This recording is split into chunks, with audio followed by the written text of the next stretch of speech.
In the quiet county of Shropshire, England, where rolling hills meet sleepy towns, a young woman named Georgia Williams was born on September 7th, 1995.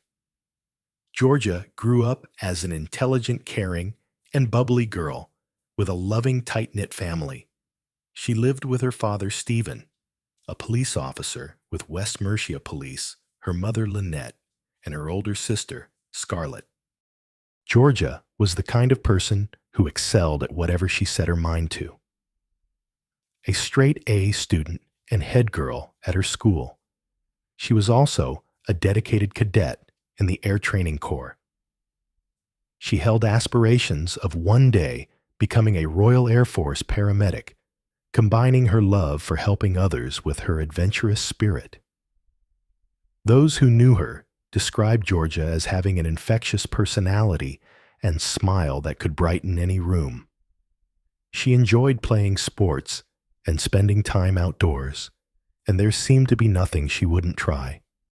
When she became old enough to work, Georgia took on a part-time position at a local petrol station where she quickly formed friendships with her colleagues.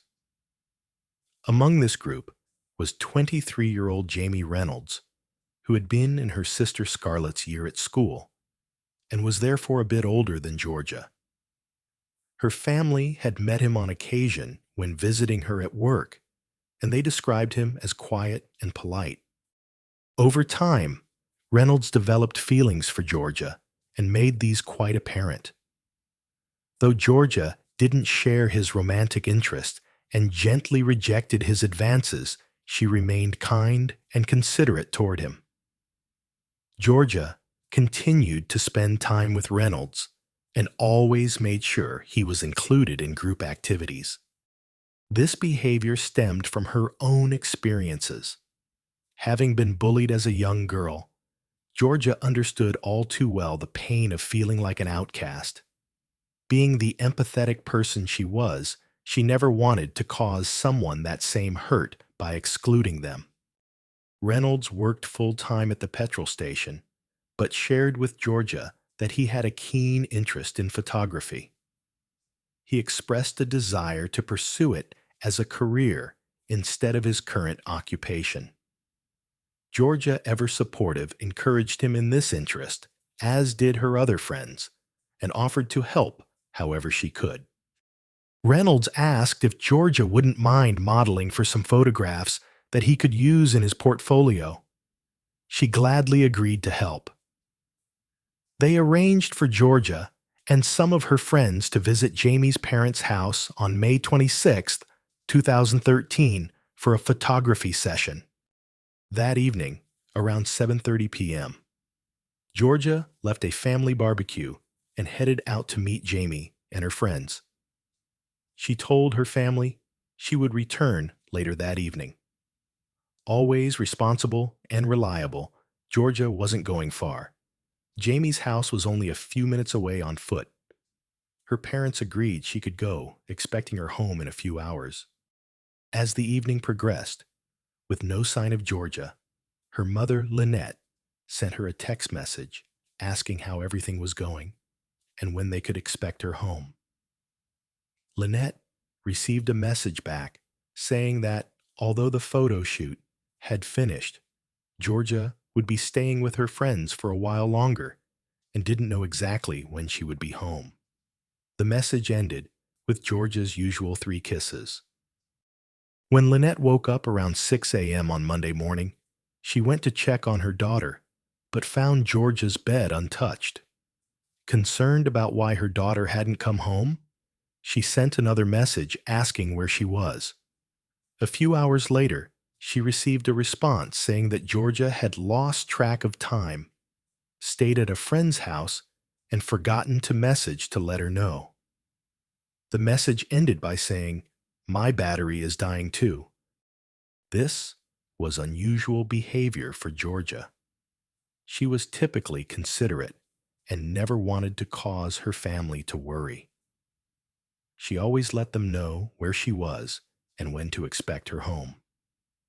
Georgia was scheduled to attend a music festival and take her first driving lesson, and her parents understood that missing these important events was a concerning sign. By Tuesday morning, nearly 2 days had passed without anyone hearing directly from Georgia. Her parents began to worry in earnest. They called around to her friends to see if she had stayed at anyone's house overnight, but none of her friends had seen or heard from her. Her phone was now going straight to voicemail. Georgia's boyfriend Matthew made a heartfelt appeal on Facebook, and word quickly spread that she was missing.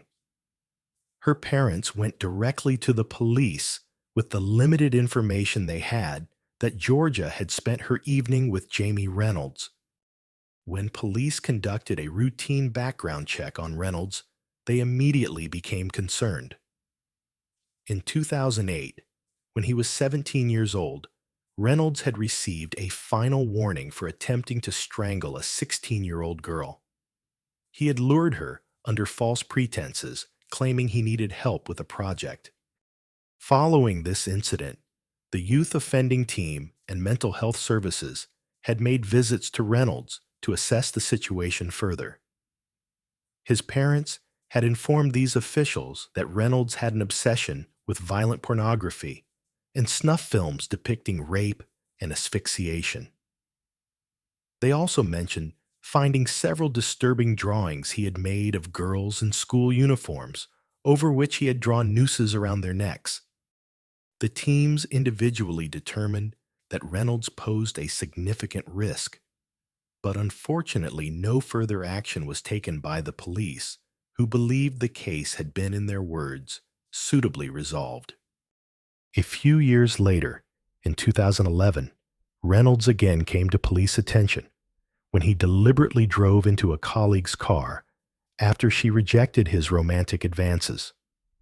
However, as no checks were made at the time connecting this incident to his previous behavior, the link to the 2008 case was not established. Using CCTV footage and number plate recognition technology, police located Reynolds and his van at a budget hotel almost 300 miles away in Glasgow, Scotland. Worryingly, there was no sign of Georgia Williams. Reynolds was spotted in a car park changing his clothes next to his van. Police contacted their colleagues in Police Scotland, and Reynolds was taken in for questioning. He maintained that he knew nothing of Georgia's whereabouts, but the officers were not satisfied with his responses. With knowledge of his background, he was arrested and brought back to Shropshire for further questioning. Despite this, Reynolds continued to deny all allegations. The next morning, around 5:30 a.m., senior police officers knocked on the Williams family's front door. Her parents later said that they instantly knew from this early morning visit that their beautiful daughter was no longer alive. The investigation team returned to Georgia's last known location, the Reynolds house, to conduct a thorough search. What they discovered disturbed even the most experienced officers. They found Reynolds's camera containing a memory card that someone had attempted to wipe clean. Fortunately for the investigation, they hadn't succeeded in erasing the contents. With this discovery, the tragic picture of what had happened to Georgia Williams began to unfold. The photographs showed that Georgia had been positioned on a box with a noose around her neck. Reynolds had then kicked the box from under her and hanged her. He had taken photographs of her throughout the house in this state, and after she was deceased, he had assaulted her body, which he also photographed. Based on this evidence, Reynolds was charged with murder, but he refused to reveal where Georgia's body was located. Detective Sergeant Hopwood, who was assigned to assist in the case, described Reynolds' behavior as someone playing games with the investigation. The police began to create a timeline of Reynolds' movements in the days following Georgia's disappearance, with CCTV footage playing a crucial role in building their case. One day, after Georgia went missing, Reynolds was recorded on camera, filling up his van with fuel. Unknown to anyone, at the time Georgia was already deceased, and her body was in the back of the vehicle. After the crime, Reynolds drove 60 miles to Wrexham in Wales, where he stopped to watch a film at a cinema. He chose to watch one of the Fast and Furious films, the same movie he had been trying to persuade Georgia to see with him. With Reynolds already in custody, the police asked the public for assistance. A police spokesperson stated, "We urgently need information about a vehicle driven by the suspect. I'd like to concentrate the public's mind, please, on a vehicle which is the vehicle I have to my left here. It's a Toyota van CX-06 ASV. The last time we identified that vehicle was at 5 o'clock in Wrexham in North Wales. Following that, we identified the vehicle at 10:30 p.m. that evening, so a gap of about 5.5 hours in Queensferry, Cheshire, heading north. We're obviously very keen to hear from the public or from anyone who has information to identify where that vehicle may have been during that 5.5 hour gap." Several people came forward to inform police that they had in fact helped Reynolds at the side of the road when his van had become stuck. As soon as the police learned the location, they knew they would soon find Georgia. On May 31st, 5 days after she had gone missing, they discovered Georgia Williams's body. She had been left in a woodland area near Wrexham. Jamie Reynolds was officially charged with murder, though at that point it remained uncertain how he would plead in court. On December 2nd, 2013, he appeared at Stafford Crown Court. Georgia's father, Stephen, later shared that he had observed Reynolds before he entered the courtroom, noting how Reynolds laughed and joked, showing no remorse or concern for the devastation he had caused. However, Stephen noticed that just before entering the courtroom, Reynolds' demeanor quickly changed to an almost meek and childlike manner. Jamie Reynolds pleaded guilty to murder, which brought some relief to Georgia's family. On December 19th, he received the harshest sentence possible under British criminal law, a whole life order, meaning he would never be released from prison. He became one of the youngest people in British criminal history to receive such a sentence. At sentencing, Mr. Justice Wilkie stated, "The sentence I pass on you is one of life imprisonment. The early release provisions are not to apply to you. I make a whole life order." Reynolds appealed his sentence in 2014, but the Court of Appeal ruled that there was no possible way a whole life order could be argued against in this case, and the sentence was just. His appeal was flatly denied. An investigation into how Jamie Reynolds's previous attacks on women were handled by the police was subsequently carried out. As a result, 6 police officers from the West Mercia Police were served with misconduct notices regarding the 2008 case. The memory of Georgia Williams was honored by the local community, which raised more than £2,000 for a memorial bench dedicated to her.